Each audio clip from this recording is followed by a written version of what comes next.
Di video ini gue akan membahas tentang salah satu kasus reksadana yang memang terkenal juga, yaitu kasus reksadana MCO Asset Management. Nah, di kasus ini sampai sekarang pun masih bergulir juga ya. Memang sudah ada sedikit titik terang lah. Nah, yang gue mau di sini adalah supaya sobat investor semua bisa mendapatkan pelajaran di mana kamu bisa mungkin menghindari hal-hal yang bisa berpotensi ke sini ya. Dan ini juga ada masukan juga untuk beberapa manajer investasi juga. Ini dari sudut pandang gue.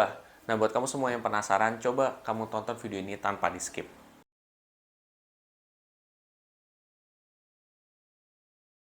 Jadi kita akan coba bahas dulu daripada reksadana ya. Nah, reksadana ini sebenarnya kalau kamu mesti tahu ya, itu memiliki tingkat resiko yang berbeda-beda. Setiap reksadana memiliki tingkat resiko yang varian, ada yang tinggi, ada yang sedang, ada yang kecil. Dan mereka semua punya satu kesamaan, di mana mereka bisa turun nilai investasinya. Nah, apabila ada salah satu manajer investasi, mereka itu ternyata menjanjikan keuntungan secara pasti, ya lo mestinya curiga, Pak. Nah, ini yang terjadi pada reksadana atau manajer investasi lebih tepatnya adalah MCO Asset Management. Di beberapa reksadananya mereka menjanjikan keuntungan pasti pada saat dulunya. Ya, sini apa yang terjadi adalah mereka berdasarkan dari artikel yang gue baca, mereka menjanjikan keuntungan 9-11%, bahkan ada yang bilang 9, 10, atau 10,5%. Sekitar segitu. Ya, balik lagi, ekspektasi akan muncul ketika kamu menjanjikan sesuatu juga. Dan ternyata setelah apa namanya 1 tahun ya kan mereka setelah invest, ya mereka pengen narik dong dananya. Nah, ternyata ujung-ujungnya mereka nggak bisa narik dana tersebut. Nah, kenapa bisa terjadi seperti itu? Sebenarnya dari artikel juga ada penjelasan bahwa itu terjadi karena apa namanya? Memang penarikan itu terjadi secara banyak ya dalam beberapa waktu terakhir, sehingga ya AUM-nya ini kesimpulan dari gue ya. Jadi AUM-nya turunnya drastis banget sampai akhirnya kan kalau misalkan mereka menjual reksadana ya atau dari pihak nasabah menjual reksadana, itu kan biasanya si manajer investasi itu punya cash sendiri gitu. Jadi kalau misalkan eh, cuman beberapa orang yang narik reksadana, oh ya udah pakai cash itu.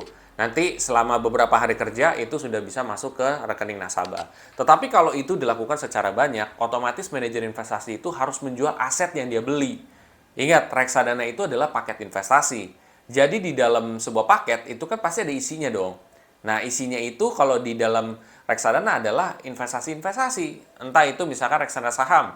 Berarti kan itu isinya mayoritas saham. Ada juga mungkin obligasi, ada deposito, ya kayak gitu-gitu. Nah, otomatis kan harus dijual dulu itu. Dan itu butuh waktu juga. Nah, kalau dilakukan secara rapid atau banyak, nah itu yang jadi masalah. Akhirnya susah untuk dicairin, ya. Dan apa namanya sempat juga NAV-nya tuh nggak normal gitu. Menurut dari artikel ini bahwa kayak turunnya kok drastis banget gitu. Dan akhirnya karena kejadian ini pun mereka udah coba untuk komunikasi dengan manajer investasinya, ternyata tidak berjalan dengan baik. Lalu mereka ngelapor ke OJK, dari OJK ke Bareskrim. Ya pada akhirnya kasus itu berjalan sampai akhirnya beberapa bulan lalu ya di tahun 2022 juga di mana putusan memutuskan bahwa MCO Asset Management ini pilot gitu. Pilot dan mereka tidak boleh menerbitkan produk investasi baru. Nah, ini berdasarkan dari data ini ya, artikel ini.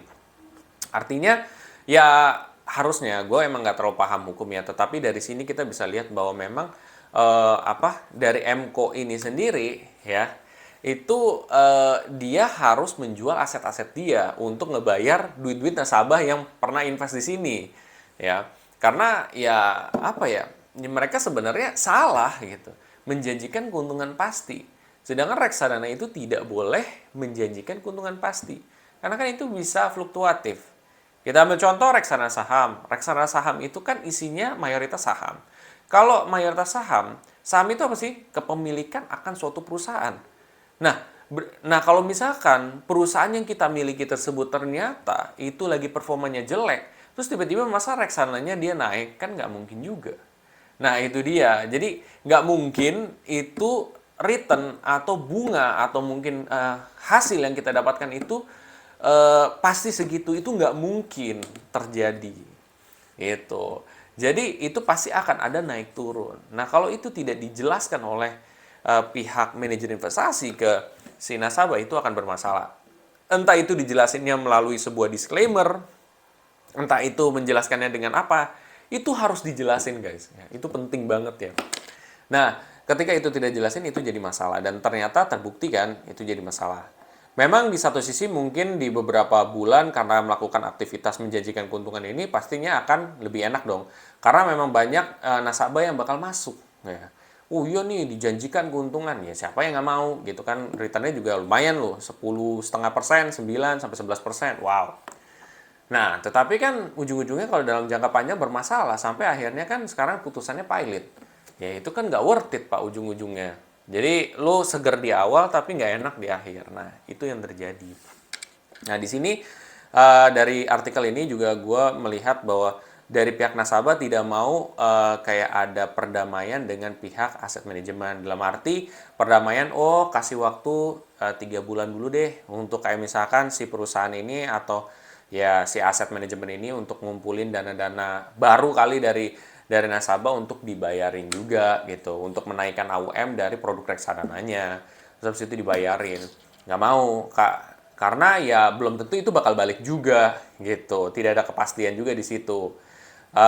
Jadi mereka memilih untuk pilot aja. Walaupun mungkin waktu saat keputusan pilot ini belum tentu kebayar semua, tetapi ya masih mending lah yang ada yang balik dibandingkan nggak sama sekali gitu.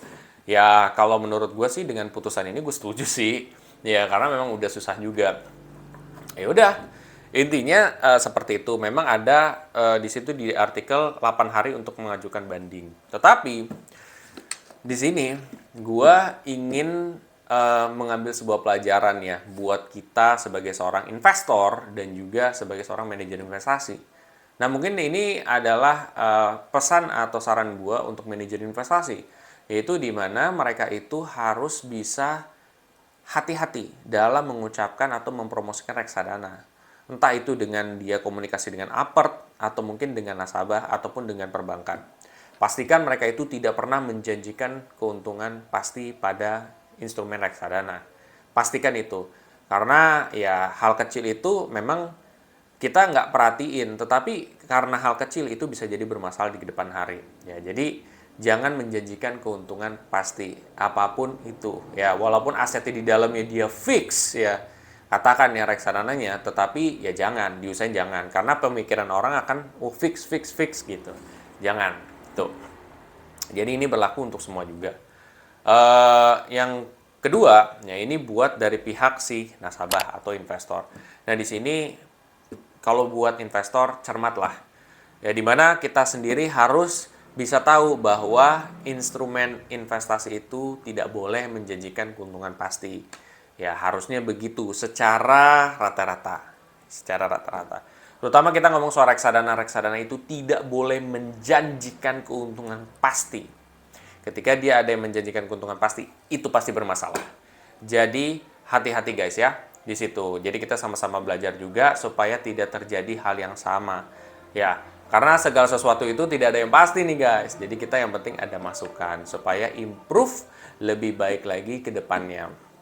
Nah, itu masukan gue buat para nasabah juga. Jadi lebih cermat. Dan satu lagi untuk nasabah adalah eh, ini berlaku untuk semua manajer, untuk kamu yang investasi di mana-mana ya. Jadi bukan hanya di MCO Asset Management aja ya. Tetapi ini semua. Di mana kita itu harus belajar tentang reksadana. Ya reksadana secara inti kita mengerti. Naik turunnya kenapa, terus juga pihak yang terkait itu apa. Jadi ketika kita investasi pun kita nggak bisa ditipu orang. Nggak bisa kayak dijanjikan sembarangan. Dengan cara seperti itu kan kita bisa menghindari dari investasi bodong dan lain sebagainya. Sebenarnya kurang lebih konsepnya sama dengan ya menghindari investasi bodong, tetapi ini reksadana konsepnya nih. Ada orang yang menyelewengkan aja nih ya dengan cara menjanjikan keuntungan pasti. Jadi jangan pernah percaya itu juga. Makanya kita harus belajar terus. Walaupun kita invest kita pengen santai, tetapi kita juga harus belajar apa yang kita investasikan itu. Mudah-mudahan ilmu ini dapat bermanfaat juga dan dari kasus ini kita bisa belajar banyak juga. Ya, supaya kita bisa terhindar dari hal-hal yang negatif di kedepan hari. Ini berlaku untuk manajer investasi maupun berlaku untuk nasabah ataupun investornya juga. Nah, kalau dari gua pribadi seperti itu. Jadi kita mengambil pelajaran juga dari kasus ini. Oke, itu aja yang ingin gue sampaikan. Bila mana setelah ini kalian berpikir bahwa informasi ini bagus untuk di-share ke teman-teman kamu semua, kamu coba share aja di sosial media kamu, di WhatsApp, Instagram, Facebook, dan lain sebagainya.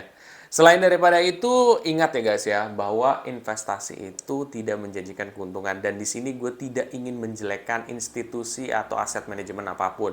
Tapi gue di sini hanya untuk memberi edukasi supaya terhindar dari masalah yang sama di kedepan hari. Itu aja. Dan bila mana kamu tertarik untuk mulai berinvestasi reksadana, ya, kamu bisa pakai kode referral gue di kolom deskripsi di bawah ini. Nanti kamu bisa dapat bonus juga. Tapi terserah kamu kalau kamu mau aja. Jadi tujuan gue di sini bukan untuk menakut-nakuti kalian ya untuk tidak investasi reksadana, tetapi terserah kalau kamu mau invest silakan, kalau enggak juga nggak apa-apa. Tapi kan resiko itu akan selalu ada di setiap investasi. Sampai jumpa di video selanjutnya. Terima kasih.